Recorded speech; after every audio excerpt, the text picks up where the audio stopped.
10 साल से प्रधानमंत्री हैं तो चुनाव में ही खतरा कहाँ से आ जाता है? 10 साल में तो कोई खतरा आया नहीं। 10 साल तो लंबा टाइम होता है किसी को जानने के लिए ना।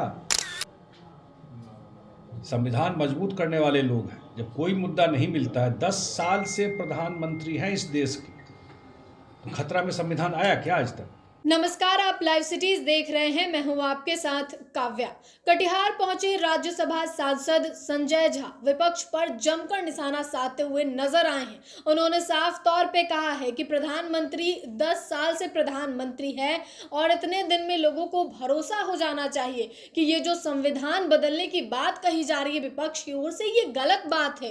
प्रधानमंत्री जो है वो और संविधान को मजबूत कर रहे हैं। क्या कुछ कह रहे हैं संजय झा, सबसे पहले आप वो सुने। संविधान खतरे में आ जाएगा, आप लोग किस तरह से देख रहे हैं? एक बात बताइए मुझे, नरेंद्र मोदी जी कितना दिन से प्रधानमंत्री हैं इस देश के? आप ही से मैं पूछ रहा हूँ। 10 साल से प्रधानमंत्री हैं तो चुनाव में ही खतरा कहाँ से आ जाता है?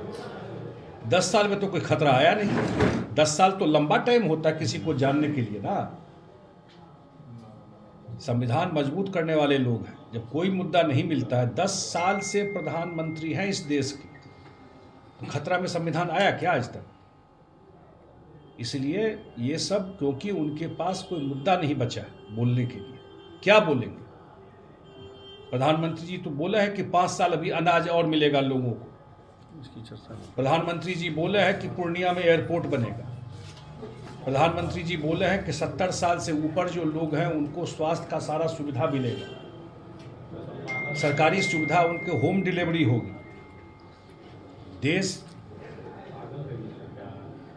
विश्व का तीसरा सबसे बड़ा अर्थव्यवस्था बनेगा। इस पर तो कुछ बोल नहीं सकता है, उतना समझ भी नहीं है, तो कुछ भी बोल दो बैठ करके। 10 साल से प्रधानमंत्री हैं, शायद पंडित नेहरू के बाद लॉन्गेस्ट सर्विंग प्रधानमंत्री है। इतना समय तक आज तक देश में कोई प्रधानमंत्री नहीं रहा। और नेहरू जी रहे तो उस समय एक ही पार्टी थी, कांग्रेस पार्टी, दूसरी कोई पार्टी नहीं थी।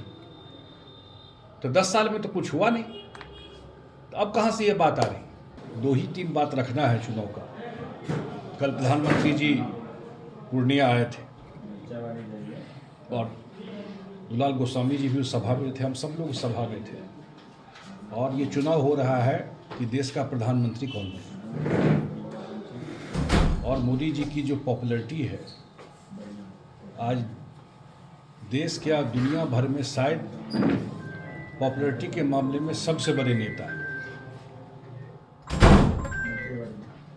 और उनको लेकर के चुनाव है। सामने विपक्ष में तो हम लोग पहले भी देखते थे और अब देख रहे हैं विपक्ष में ना कोई चेहरा है, ना कोई नैरेटिव है, ना कोई बात है। और कल 2 चीज़ जो प्रधानमंत्री जी ने वहाँ कहा, एक तो पूर्णिया एयरपोर्ट, वो मैं ज़रूर आप लोगों के जानकारी में दे दूँ, क्योंकि मुख्यमंत्री जी ने मुझे भेजा था बिहार के एयरपोर्ट को लेकर के केंद्र में बात करने के लिए। और पूर्णिया एयरपोर्ट सब कुछ उसका फाइनल हो गया है। जो 52 एकड़ ज़मीन है वो भी दे दिया गया है उसमें। लेकिन एक बात आई, क्योंकि पूर्णिया एयरपोर्ट इस पूरा इलाके के लिए कि 15 एकड़ ज़मीन और चाहिए, क्योंकि ये जो एयरपोर्ट बनेगा अगले 50 साल तक के लिए ये एयरपोर्ट रहेगा। अगले 50 साल तक का जो ट्रैफिक होगा उस ट्रैफिक का को ध्यान में रखते हुए ये एयरपोर्ट कैसा बने उसका DPR बनाया गया है। उसके लिए 15 एकड़ ज़मीन और चाहिए। यह जानकारी है प्रशासन को, वो जल्दी ही उसको एक्वायर करके भेजेंगे। और मुझे लगता है कि अगले 1 साल में, और उसका टेंडर भी रेडी है, अगले 1 साल में पूर्णिया से फ़्लाइट उड़ना शुरू हो जाएगा। जितनी बात हम लोगों की केंद्र से हुई है, और कल ये बात प्रधानमंत्री जी ने भी पूर्णिया में कहा। दूसरा विषय है कटिहार का, जो मुझे लगता है क्योंकि मुझे नीतीश कुमार जी ने जल संसाधन विभाग का भी मंत्री बना के रखा था, और अभी मैं गया हूँ राज्यसभा में, तो उसमें इस एरिया का जो फ्लड का इशू है, बाढ़ का इशू है, जो सबसे बड़ा इशू है, इसमें एक बहुत बड़ा काम, बहुत सारा काम हम लोग किए। माननीय जो आपके सांसद हैं, हम लोग का जान नहीं छोड़ते थे जब भी होता था, मनिहारी में हो, गांधी घाट हो, बहुत सारा काम हम लोग फ्लड को लेकर के परमानेंट किए।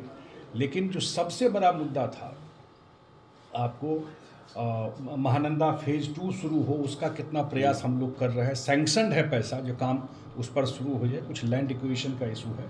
लेकिन एक चीज़ जो मैं आपके बीच में रखना चाहता हूँ, बिहार का सबसे पहला इंटरलिंकिंग ऑफ रिवर, नदी जोड़ो योजना सैंक्शन हो गया है, वो है कोसी मेची लिंक। और उसमें जो 4 जिला है, कटिहार, पूर्णिया, अररिया और किशनगंज, इस चारों जिला में 2,15,000 हेक्टेयर ज़मीन का सिंचाई हो जाएगा उससे, और बाढ़ के पानी का प्रकोप बहुत कम हो जाएगा। ये प्रोजेक्ट सैंक्शन हो गया। ये प्रोजेक्ट करीब 6,000 करोड़ रुपए का है। इसमें 60% भारत सरकार और 40% बिहार सरकार इस प्रोजेक्ट में दे रही है।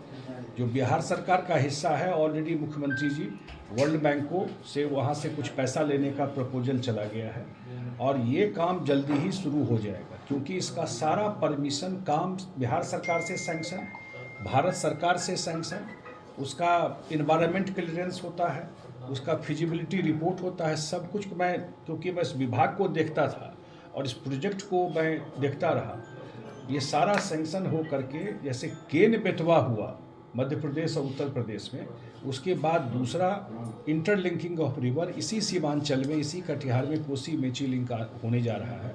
मुझे लगता है कि पूरा एरिया का कायाकल्प फ्लड के मामले में वो प्रोजेक्ट इम्प्लीमेंट करने से हो जाएगा।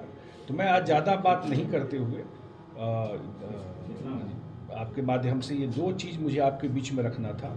और जो माहौल देख रहे हैं हम, उसमें बिहार में नहीं लगता है कि जो विपक्ष है वो कहीं भी दिखाई पड़ रहा है। कोई नैरेटिव भी है उनका, कोई बात भी है जिस पर कि किस मुद्दा पर चुनाव लड़ रहे हैं, कौन चेहरा है उनका नरेंद्र मोदी जी के सामने बताना चाहिए। हिम्मत ही नहीं होता है बताने का कोई चेहरा। पता है कि पहले दिन ही वो आउट होकर निकल जाएगा। और हमारे जो प्रत्याशी हैं बहुत ही, क्योंकि मैं तो जल संसाधन में रहा हूँ, तो इतना तो कह सकता हूँ कि जितना ये फॉलोअप करके हमारे पास, या जब हम लोगों से भी बात नहीं हो तो मुख्यमंत्री जी के पास जा कर के पकड़ना, तो ये सब चीज़ करते रहे। यही आपने राज्यसभा सांसद संजय झा को सुना, जिन्होंने विपक्ष पर जमकर हमला बोला, और साथ ही उन्होंने यह भी कहा कि पूर्णिया एयरपोर्ट की बात कल प्रधानमंत्री नरेंद्र मोदी ने भी कहा है कि प्रक्रिया जो है वो पूरी हो गई है, भूमि अधिग्रहण का काम होना है, कटिहार में जो बाढ़ ग्रसित इलाके हैं उसे भी खत्म किया जाएगा, उस पर भी काम किया जाएगा। आपने संजय झा को सुना है। लोकसभा चुनाव है, लगातार पार्टियों का वार पलटवार चल रहा है, और इसी बीच संजय झा एक बार फिर से विपक्ष पर हमलावर हुए हैं। उन्होंने कहा है कि इनके पास प्रधानमंत्री का कोई चेहरा नहीं है, इसलिए ये लोग कुछ भी कहते हुए नजर आ रहे हैं। तो फिलहाल के लिए इतना ही। साथ ही चैनल को सब्सक्राइब करें, फेसबुक पेज को लाइक करें। वीडियो देखने के लिए आपका धन्यवाद।